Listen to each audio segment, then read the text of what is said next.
Oh, good morning once again to everyone. I want to say welcome to everyone who is joining us for the first time on today, and welcome back to those of you who were with us yesterday. So today promises to be another great day. So I'm hoping you stay with us all day and join us again tomorrow. We started our morning with a very insightful and informative session in Kumo space, and we are going to hear from the dynamic King Tone momentarily. I want to tell you that I was able to float into most of yesterday's sessions, and I have been extremely encouraged by the conversations that took place in the breakout sessions, in Kumo space, and even in the chats. I hear powerful things during those breakouts, like the women presenters in one of the Document This sessions who declared that they are examples of what people can become when invested in. I heard power in those breakout sessions, and I also heard a recurring theme: organize for power. Don't let that be lost on you. And that is something that I heard repeated, maybe in different ways, but in most every single session on yesterday. So, as I said yesterday, I want us to get all of the benefits that we can from this conference and everything that this conference has to offer.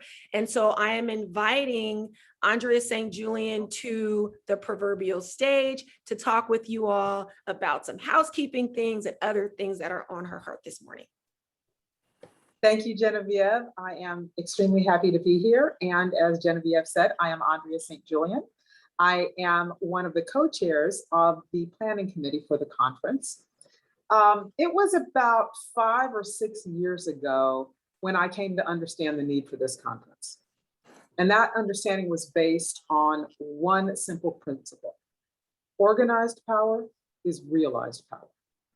And so with that principle in mind, I gathered together a group of people who were committed to realizing the power of the community to make change around the gang narrative, gang laws, and public safety. What we came up with was a conference that was designed to foster connection, dialogue, and an environment where individuals from across the country can brainstorm and strategize around some of the most important gang issues plaguing our country. So with that, I would ask you to use the tools that we've provided. We're using the Oxford Abstracts platform to hold this conference. By going into the platform and creating a name badge, you're going to allow others to know your presence and be able to contact you now or at some point in the future. The Oxford Abstracts platform also allows you to text people and groups of people who are attending the conference. The second platform that we are using is for this virtual conference is called Kumo Space. And this is really a crucial platform. There you can freely gather with other people to discuss whatever topics you're moved to discuss. During the conference, Kumo Space is going to be opened 24 hours a day. So please make an effort to go into the space anytime, day or night, to connect with other attendees and dialogue on those issues that you think are most important and those issues that are most important to you. Okay. So please be as active as you feel comfortable being at this conference, because this is your conference.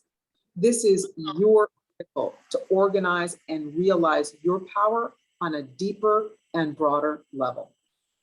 And with that, I will turn it back over to Genevieve. Thank you so very much, Ms. St. Julian. Thank you for all the work that you do and that you have done to make this conference the success that it is, and the powerhouse that's going to come out of this conference. I just want to thank everyone for being here again this morning, waking up early. If you're on the East Coast, we thank you for being a part of this. We know that we have different time zones. I'm going to give the microphone over to Maresa Talbert, who is a co-chair of San Diegans for Justice, one of the convening organizations, as well as the vice president of the Earl B. Gilliam Bar Association, another of the host organizations. Maresa is going to introduce King Tone, and after she introduces King Tone, Mr. Sean Garcia-Lays is going to take over for the moderation of the conversation. So please stay with us, and Maresa, take it away. Thank you, Genevieve. Good morning to you all. This next person that I have the pleasure to introduce hails from New York.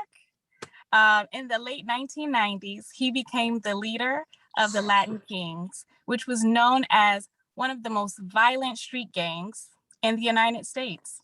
But this man transformed this gang into a nonviolent street organization. He united divisions, he helped members to renounce violence and to become socially and politically engaged. He is the main figure in the 2007 HBO documentary, Latin Kings, A Street Gang Story. He is the CEO of Grow Up, Grow Out LLC, and he was also featured in the book, The Misfit Economy by Alexa Clay, where he shares his insights as a former gang leader and political activist. Please, you all, give a warm virtual welcome for Antonio King Tone Fernandez.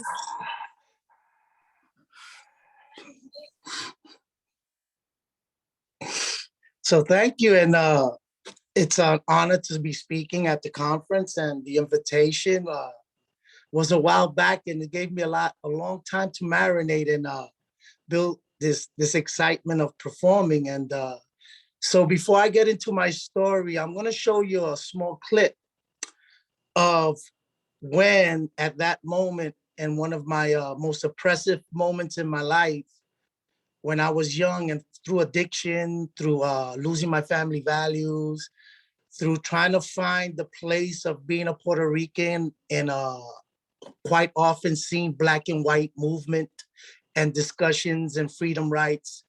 And in my young age, being raised and born in Brooklyn, New York, in East New York, which was one of the main 8 places that one of the first historical credible messengers, Eddie Ellis, along with a board of men doing life and long sentences in the prisons upstate New York, said all these jails are being filled by 8 zip codes. And if we in here start building and showing our adults and our community members that we send out credible messages, tell them where the cancer is, and that they're using that cancer called violence to bring our young adults into these prisons. And may he rest in peace, but I want you to see there's a historical value and a place for the credible messenger movement, which you hear a lot used loosely, but it's got an historical and a great meaning to it. And in that, and in jail, I did the same at Eslis. I found myself, and through an organization that was my Boy Scouts, that was my boys club, and all those things that big money gives to, but weren't quite in my neighborhood. So the ones that were in my neighborhood, one of those groups was the Almighty Latin King and Queen Nation, New York State Lion Tribe. What a pretty name. And in there, they took me in as a crackhead, as a kid who lost his parents, who've been married 65 years now, and endured the test. I had values at home. So I don't come from a broken home.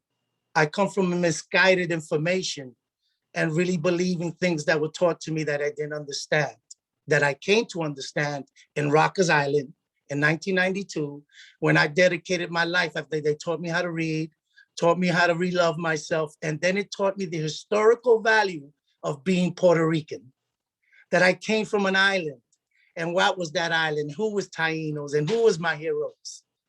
And in that, I found a love for myself again, and I wanted to be free from that prison, that lie, that situation I put myself in with no fault of my own. Because oppression always leads to aggression that ends in violence. Oppression is the war we must fight, not the gang. We must not fight the unity. There are power groups, what we must fight is the stinking thinking that we believe the rubble we inherited is the rubble we made. How do we take it and build houses to reunite the village in a place that they brought us to? And when I found that truth, it gave me the voice to fight, to scream, to want more than Rikers Island. So the breath of Eddie Ellis and Lolita Labron and my mother's 5 values, love, respect, be a good boy. It all came to pass again because the Latin kings loved me when nobody else did. They didn't believe I was my worst mistake. They thought it was the beginning of a new me. And here's the video. So could you please cue it in?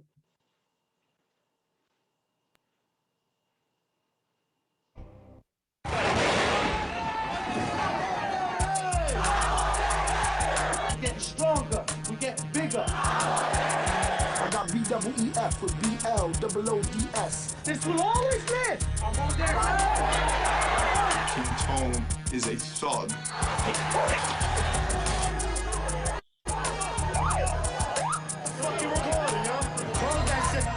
KINGS, my squad. King Tone could have changed the history of Puerto Rican young people in this city. I was one of the few leaders that used to say, don't kill that brother. I never conspired to kill one of my own people. Take your last breath. This shit here to the death. I'm on the rate. I'm on the rate. And all the motherfucking snakes, they got another fucking answer coming to them. Right. I'm on their rate. I'm on their rate.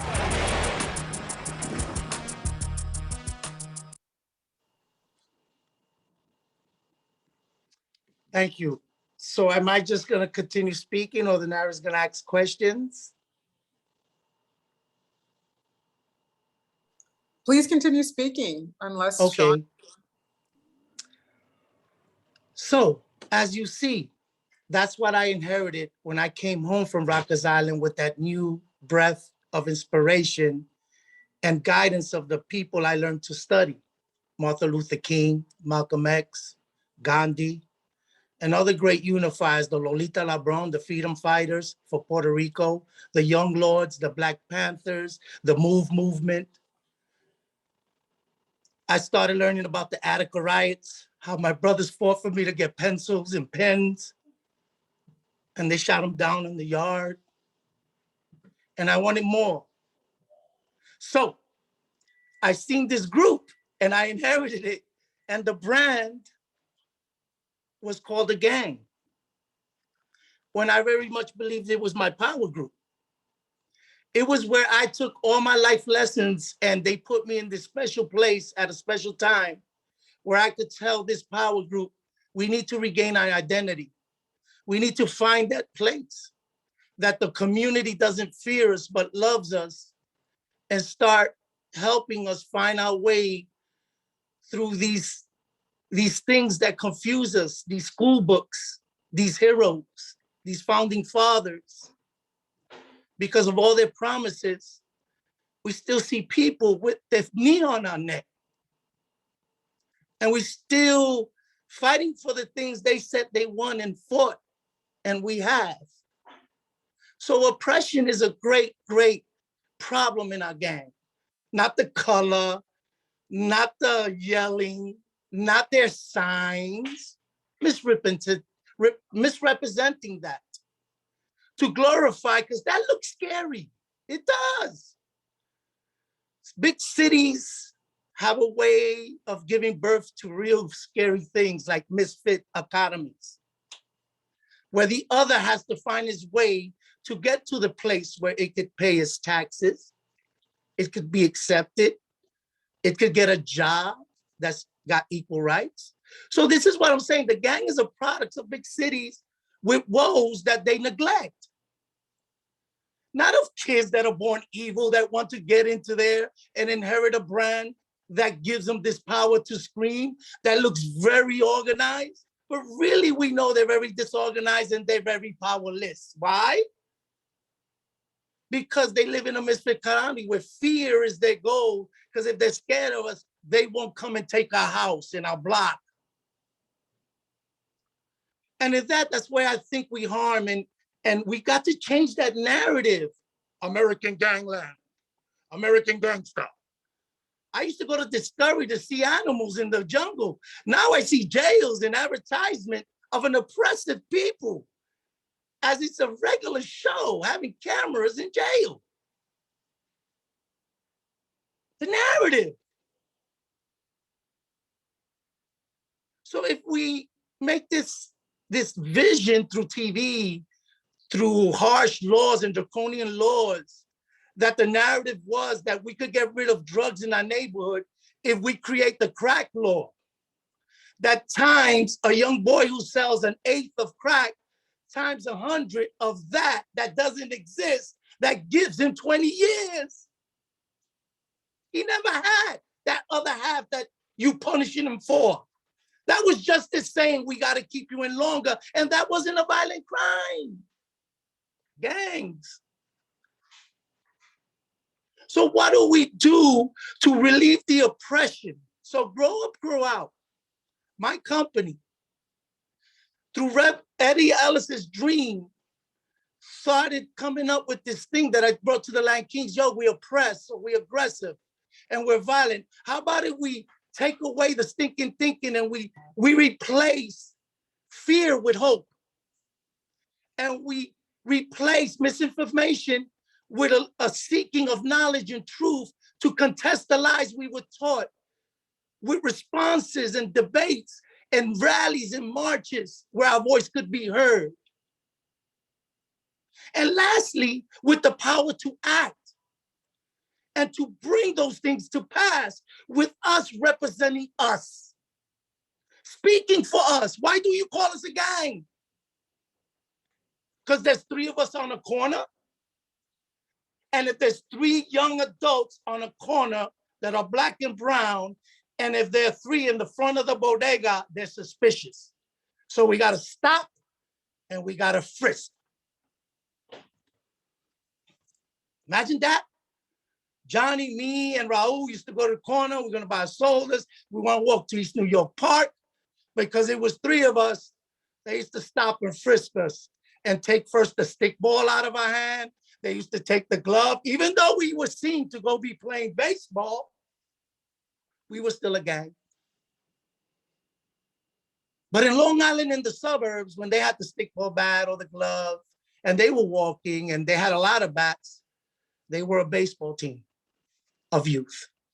Misrepresentation, branding people for objectives of fear. Another thing we must change. Making the adults and the ones who are going to provide the knowledge that's needed for these young adults experiencing neglect in a large form that a lot of kids in this country have never faced, except for those freedom fighters from days of past that brought us to today. But now our children got laws and the police and everybody's involved in their life. But their parents love and objectives because we intrude in that safe space where they incubate and learn. And you think I'm off course? So I'm telling you, the gang. Who are the gang? The Latin Kings, I don't think, would choose to have guns and bats and sell drugs if we had credible messengers leading them to doors of people who could provide the services they need mentally, physically, and empowering so they could get jobs. They would love to be on the other side of the road, gangs. And what I'm saying to you, if you mislabel and you misbrand and you bring that fear that if 3 of your kids together could be dangerous, we start believing it. And fear is the objective, not resolution. Pull out and put away pipelines to these jails. Instead of resolve, think, and what they built a village for, to protect our youth and create safe spaces where we tell them and we guide them through this thing called growing up. Because gangs didn't come into this America in 1960. There was a lot of gang meetings that everybody wore top hats. And they were mostly Irish and Italian and American. and they fought on three corners to get their place in this place called America. Those were gangs of New York. And if you listen to the great gang specialist and teacher who teaches how to resolve gang oppression, Mr. Dave Brotherton, a good friend of mine from George J. College, Dr. Dave Brotherton, he could tell you the stories of a power group that's very misbranded into being a gang. And you know what happens with our kids to make it to American Gangster and to this thing that you've created of fear? They do more harm to themselves to get to these famous benchmarks that we created on Discovery and all these things to sensationalize their violence, but never their achievements. Not the young Black kid that wins the spelling bee. Not the greater percentage in each community that graduates and fights to go up beyond this gray area and make it in these hard towns and ghettos and places that are so fearful, that never touch Rikers Island. Their stories ignored. They don't exist in these poor neighborhoods. They only have what? The other, the gang. And this is what I'm trying to get you in the first hand. They are power groups that commit these things that sometimes aggravate us when we're doing the street work or we bring in our peace to them. How could they kill each other so? How could they do these things to each other? Because they're a gang. We never really say because the parole officer failed them, the judge failed them, the community failed them, I failed them, the gang failed them, the power group failed them. The oppression is overwhelming. The joblessness, the hopelessness, the house, the homelessness. Gangs don't make guns. Gangs, the Latin Kings, we did a lot of things, but I never got to the place where I mass produced Smith & Wessons, power rifles. We never made those, but it was funny how they found their way right into our hands. And we forgot the rules that our mothers taught us and our fathers. Don't play with toys that ain't yours. Toys that I didn't buy you. Don't trust a stranger that comes from a gun show with a trunk full of these things. And because he could do it through the loophole of gun laws, and he's using them to hunt. He is.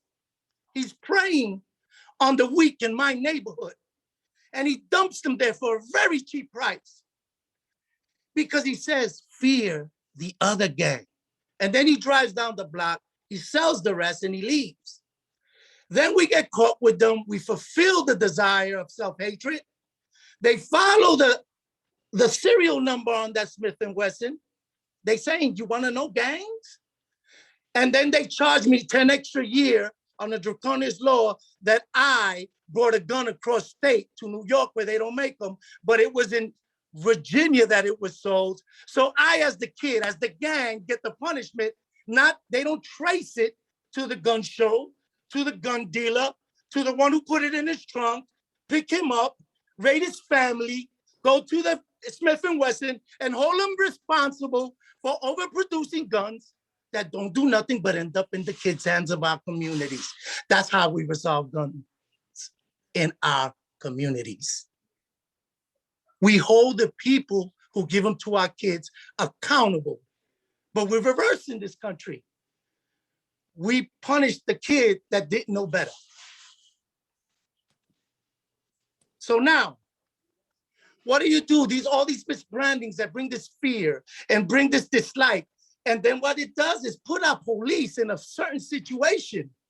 And it puts these government agencies that were created to provide service and empower the community and find these places that Eddie Ellis said and go there and bring these messengers and then bring these evaluators and this good hope and these good people who got these big monies to help, because fear is the tactic and the gang is there.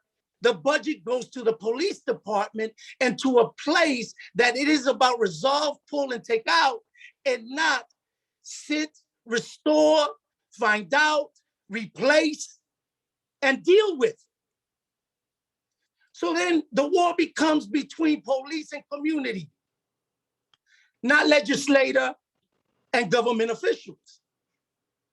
And we go into this war of refunding the police. So then another misbranding. That's not what we want. What we want, community part of this policing. And that there's trainings by the community to the police after the academy to tell them what the community sees as good policing. And that the police learn, like the gang, that the blue wall of silence is as bad as the Latin King wall of silence.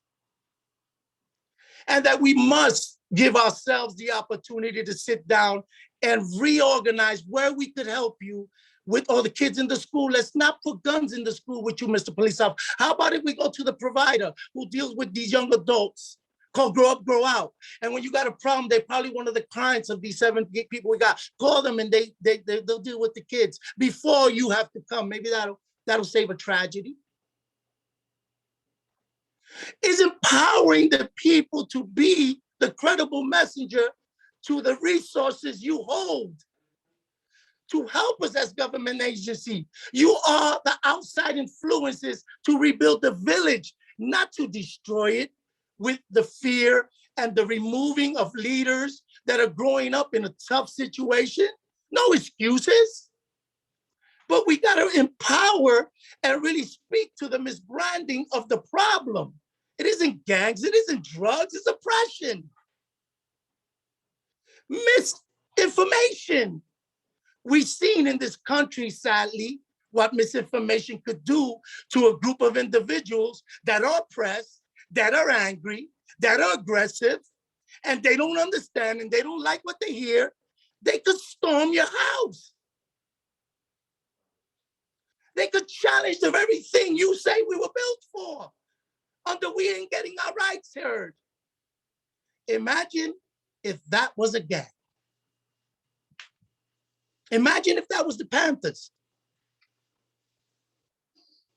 I don't want to say imagine if it was the Crips, the Bloods, the Black Gangster Disciples, the Vice Lords. Imagine if we ever got so mad and so full of this hate and misinformation and these statues and books that taught us all these white lies. If we dare to storm the house just for the basic rights of not being called a gang, to be called human again, and that your laws doesn't enhance me because I sold some crack 10 more years because I was part of the Latin Kings. 10 more years. That's what this doing oppresses, and oppression will not relieve our woes. So I'll go to the second part. So now we know misbranding. How do we go and we challenge these things? Us as providers. So what I learned with the Latin Kings, the first thing I did, I took them out of the dark. I told their leadership, let's rethink. And instead of being firemen of fear, let's be firemen who understand fires and put them out because we're filling Rikers Island. How about if we change the aspect, we lose Rikers Island and we win the community, and we put our resources into getting our people into the church and out of the parks. Why did I want them out of the parks? Because it's dark, it's lonely, nobody's watching.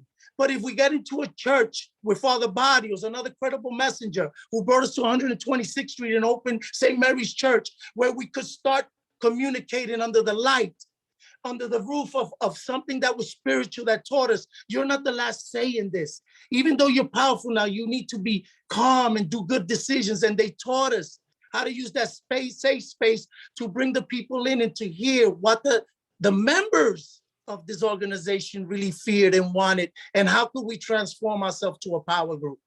So the first thing you must find and do for them is find and give them their spaces back. We used to call them parks. And then if we take these parks and we fill these parks with credible messengers and time zones for these kids that are now in the Chinaman store, in the halls and the projects, let's give them the space we said we made for the kids who were here in 1960s and the 40s. Why don't these parks open up again, and where we provide guidance there, and that's the way they play, and we have the safe space starts there. And then in the school and the after classes with music again. and basketball tournaments. And when we take the other, who's the one on welfare and the mother, instead of making a clean prison cells and beaches and street corners, we put them as metal detectors. Our human mothers and fathers could put a few hours in the school, making sure the kids see the ones that are in the hallway are your parents. The ones who are going to stop you and pull your ear is your cousin, is your aunt, is Miss Francis from down the block. What happened to community being there and using the resource that's there that could help us? So we built this network, Incredible Messages, and grew out with Clinton Lacey, CM3. This man took Eddie Ellis's dream with along with other men. And then we said, how about we perfect it? How about we recognize the power in the groups? How about if I use the probation office as a method to reach out to these 8 zip codes? But we know they don't trust our parole officers, not because they're bad, because they got the guns. They're the ones seen as the enforcer of coming to get you when you make a mistake, which brings fear. How about if we find those people who are providing and we open centers in these places that we bring the parole officer there along with the resources, and in this one space, there's a wraparound doors that when they go report, it isn't called reporting. It's coming to see your big brother, King Tone, who is the credible messenger there. And in there, we hold them and we talk to them and we debrief. Like a father debriefs his child. Sit down, let's chill, break out the food. Don't worry, Henry and them are coming. You don't have to pee. The parole officer just seen you. You signed in. Then he hands you off to your community. So we could do that evaluation of what you need. Evidence-based programming is life-based. So Clinton Lacey took the probation officers and made them believe if we give you another tool that'll help you do your job better and empower the community with the public safety factor of a gang member who 10 years ago was sent away, has come back, and we believed in them. And we sat him in a place where we gave him training of what is a credible messenger. We took his message, we empowered it to be credible. We seen the resources he had, the education he acquired, all the things he put together in those 20 years to come home and to be accepted and to be able to help. Lacey now hires them in the probation office to be the voice and the healer and to be the messenger of what the system wants to do to help. Wow. Where the kid is the excuse to help the mother, not judge her. Where are you? Why your kid is in a gang? But hey, how's it going here? We're bringing our family specialist. This is Miss Suzanne, and she understands about the situation you're in. She raised 2 kids and this, and she knows how to go through the system. And we just want you to know this is a resource we got for you, mama. Wow. And he understood that it wasn't just intervening or let's interrupt violence or let's cure violence. You got a place for that, but it's a misbranding of our help. We could reduce violence, but violence is a natural thing that happens in big cities. But the violence we want to stop is senseless violence. Violence, black on black violence, violence that isn't based on a regular number that we must teach communities that goes up and down according to certain factors in cities. Not that our kids are bad. And that we're seeing this through these programs who teach us where to send the help and give the right dosage of big brother love. What does love look like in public policy? That's what Clinton Lacey asks us, that his heroes taught him.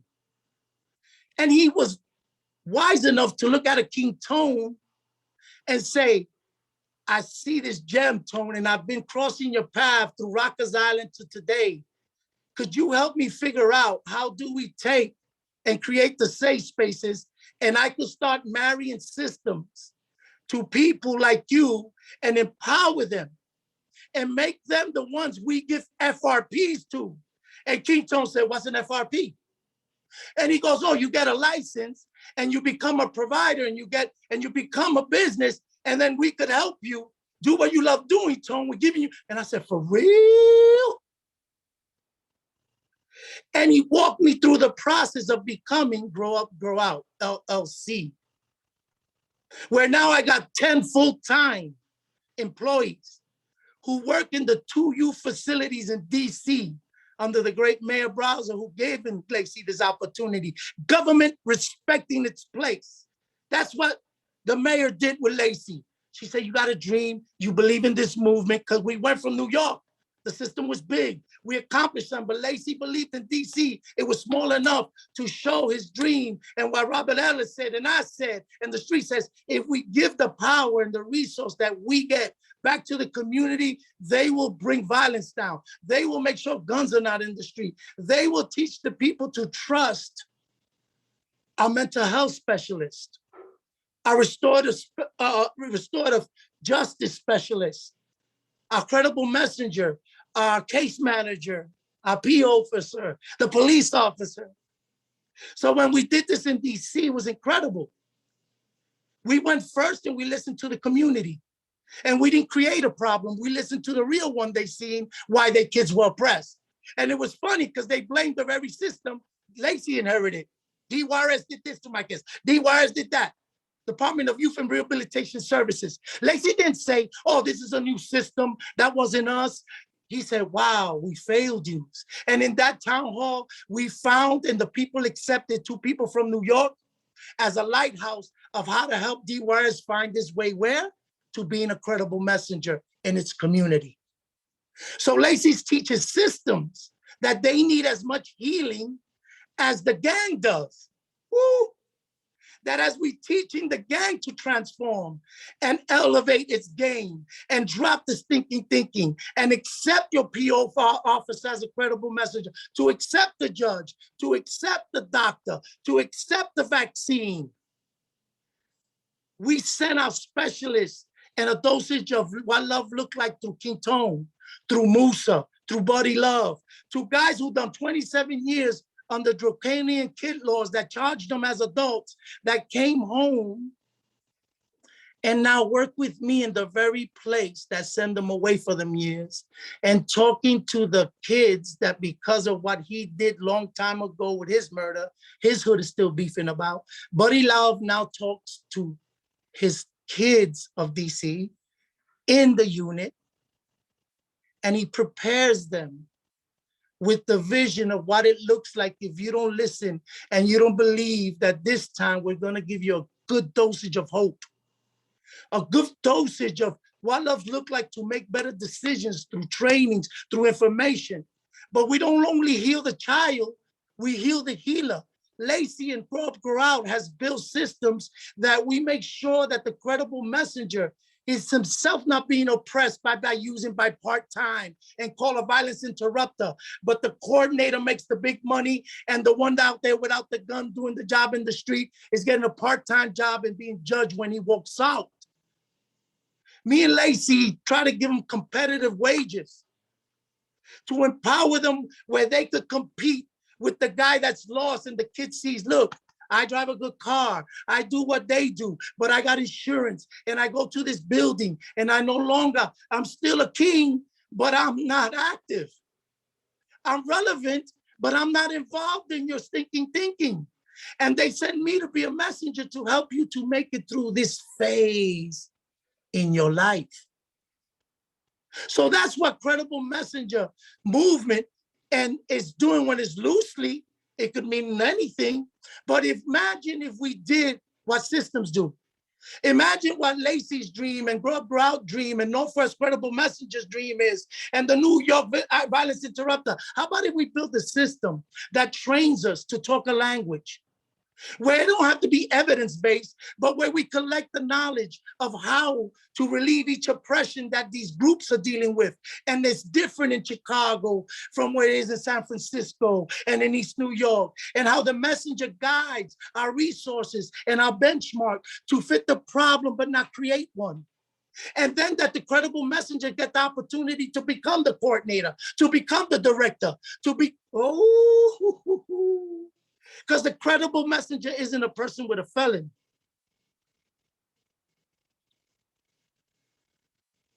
A credible messenger is a judge like Judge Pratt in Newark, who used to sit down and let the hotspot team go before her bench.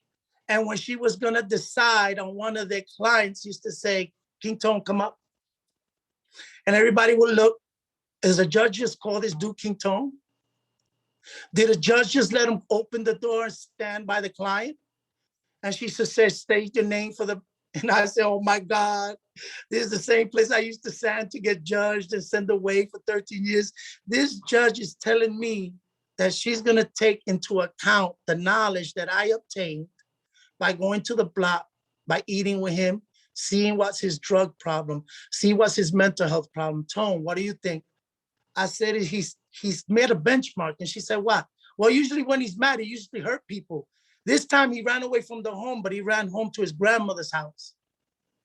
And he didn't hurt nobody in that transition of running there. He just went there. Why? He was homesick. The home ain't his home, his grandmother's his home. She says, what happened? He called us, we picked him up, we brought him back to the home. She said, okay, I trust you with him, take him back. She tells him, write an essay when you come next Friday, the experience you learn when you run from the help that's trying to bring you to the place where you get to your grandmother's house to stay. Wow, she's a credible messenger. So don't get in your, we tend to say, oh, credible messages is for them guys, the guys that were in jail, or them guys that were, they're a gang member. So how do we change the narrative? How do we bring us back to that place? Where are we going? How do we create a generation of credible messengers that are well-informed, that are well-empowered, returning citizens that are empowered to help the very disease that they had and become the penicillin so the future generation don't get the disease of misbranding of gang, but taught to be a power group to find resources to change the outcome in their communities by getting involved even in government issues like voting. Like not only tearing down statues, but how about if we get our heroes and good teachers that rewrite the books with the true story of America, so then we could see how colorful, and sometimes it is draconian and sad of its history, but they gave us our place to write these books that tell the truth and let our statues go up of the great heroes of the future and of the work they did to bring us out of this false narrative that the kids are our enemies, that our community needs policies that claim war against them instead of resolution, hope, resource, so actions could be taken to bring change. So how do we do it? We listen and we empower all these guys in this new narrative that the dosage of a big brother called an interrupter or this. How do we take it to the next level? Me and Lacey think is by nationally doing an extensive training, not for 5 days, but imagine if 9 months, he gets taught certain things as a credible messenger that empowers him with CBTs and all the nice words you like to use. But more than that, it gives him the place where he becomes a director and a coordinator because he worked. He's a product of the community. Grassroots leadership going into our new, and if you go to 450, the place, the lighthouse, where these workers, where this great force took that message that Clinton gave. Man, I'm so proud of New Beginnings and the staff and what you call COs and all these people who bought into the dream that we could love our kids in our prison. That in our prison, we don't need no pepper spray. We don't need no nightsticks. We don't need no fear tactics to get them in their cells. Where there's no special housing unit. And where New Beginnings, when there's a problem and they fight, we put one in the cell and we leave one in the unit and they argue through the door while the credible message sees the anger go up and down until they're ready to do restorative justice. Because why? They got that out, that the mistake they did with each other. Instead of putting them in special housing and making them get madder and hate the other dude, we forced them to interact through the door and let that anger out while we guide it. To the when they say, we're ready for the restorative, man. We were wrong. Tonka, we go. Imagine that I worked 6 years in a youth facility with kids that were charged as adults and still never had a stabbing. don't have no razor cuttings. Why? Because the staff no longer displays fear. It doesn't prepare itself for war. They got the best schooling. They got the best restorative justice specialists. They got the best people on the top thinking of ways of being creative to resolve that they don't turn to fear tactics to make these kids listen. Let's turn to mental health. Let's turn to King Tone and the credible messengers. So this is how we change the generation of fear. This is how we empower the people that we sent away for a long time to come back, to become part of the village again. We take the elders that we neglected and said their knowledge isn't good to teach them how to resolve and how to take their past and move it away and become a new man. And then we take those two and we bring them in the village and we show them to teach the kid how again to trust the government and bring the outside resources in to heal our communities, to listen to the oppression, to relieve the aggression, and then the yellow ropes don't go up.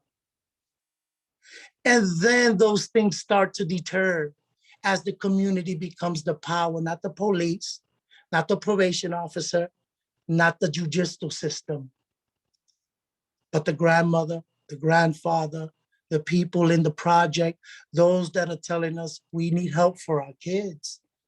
They're not a gang, they're my cousin, they're my aunt, that's my uncle. Why do you want me to hate him? Help him.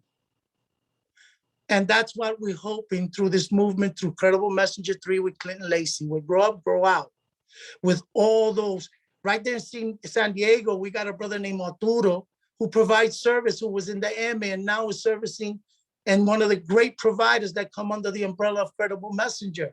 We got here in Seattle, where I'm sitting right now, where we just did some icebreakers with rocks with the name. So I just finished a 2-day training in a big space in Seattle, which we brought 16 people and we took the healer and we put them in a mountain, no TVs, and we brought a mental health specialist. We brought a restorative justice and we took time out to heal and to make our rocks and to practice what we teach to our kids because we were getting tired and we were facing the obstacles as credible messengers and we wasn't getting the big money other people was.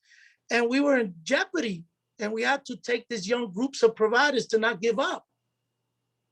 Two sides of the rock. So they had hope, they had beauty, they had freedom. Trust the process. Love that guy that you used to brand or you used to have control of his life and know you've been entrusted with a very sensitive thing. Job security is not our role when we're public servants. Stay in director or making it to the gang unit where then you could put a skull on your jacket. And then you don't have to wear the uniform that's so prestige that you loved at first. And you could just dress as a undercover cop. And you could speak the gang language and almost become and almost mimic the gang to the point where you lose your way as the thing that was supposed to resemble a law and a thing that stays so we won't confuse you. We're not looking to make you think we're another gang. So that's what we must teach then the system. And we must teach the gang that we don't want to destroy the unity. We love the Boston Tea Party. It brought America to next stages. So let us have ours. So when we get mad and we protest legally without burning and we scream and we say no justice, no peace, the gang loves that. It starts learning its role, how to use its power in a positive form. Guided by Black Lives Matters, by Grow Up Grow Out, by Mayor Browser. Look what we did. We painted on the street Black Lives Matters in front of a place that a lot of people didn't have the nerve to scream it. The mayor stood up with us and she said, credible messengers and the fan, what do you think about that idea? And we did something beautiful. Quietly, we left the message there. And that's what we do nationally. And that's what we want you to understand that the next generation wants. They don't want punishment. They don't want strictness. They don't want supervision. They want to know, what does love look like when I do my worst mistake? How does the community respond? And what do you provide to us after we pay the consequence and we find empathy in ourselves to forgive, like King Tone, that he got a charge of 13 years for being a lookout in the drug sale. And because he was King Tone in a gang and he was labeled in his level to be in a camp, they said, but no, he's King Tone. Even though I didn't do no violence in the jail, I had to do 3 years solitary confinement. After the 3 years of solitary confinement, they used to fly me every 6 months, 500 miles further than my family, my daughters. And after they did that, they used to put me in the place where my enemies were at. Because I was a gang snitch, because they told them that. I'm just telling you what happens to gangsters. They get mad.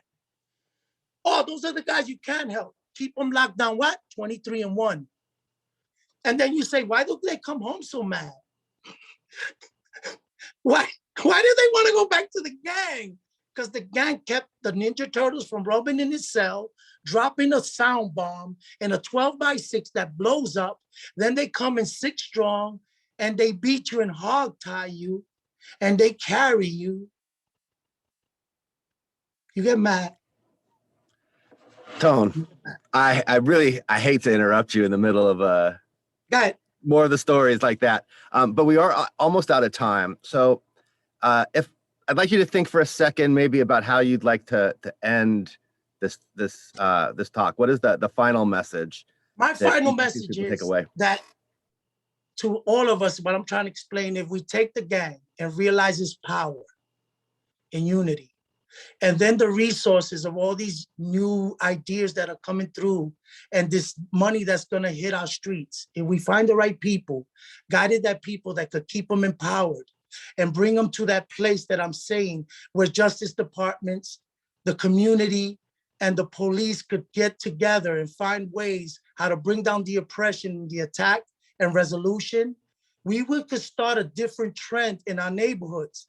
And the way is to trust those that are coming from home, find their place in our system, guide them and prepare them and strengthen them to be a resource to bring these people that we want to understand that we're no longer in a war, that we're in a place to try to figure out how best to use the resources as POs or whatever system to work along with the community to bring them back home and to empower them to the place where they no longer need to be a part of a misfit economy, but one that could help them do what? In the pursuit of happiness, in the pursuit of having a home and not fearing just being part of a community and having a past. So if I could do that, and I'm sorry, but I really wanted you to know that I seen your subjects and I said, you know, they want a lot, but that's what I'm saying. We out here, we need you to believe in us and to empower us to help you do the job that I know y'all want to do, is make it safe and let our kids grow up in a different place where Black, brown, and white, and all of us could share a space and understand that that's the best America, that's the best justice policy, and that's the best community. The ones that believe in its resources, believes in its elders, and believe in those that make mistakes and give them a second chance. And I think that's what worked for me when the system trusted me again, let me do what I had to do to get re-educated, find my new goals, and then become the man I am today. Through all the things I experienced, it was because people believed in me. I have big brothers now, like Clint Lacey, and systems that are letting me learn and to bring my message. So in that, I hope, and I know I went long, that y'all understand that we could change. And there is a tomorrow for gangsters. And we want a family, and we want to be where you're at a peaceful place where we could just pursue happiness. Thank you so much. I feel like there should be rousing applause to match the passion of your speech.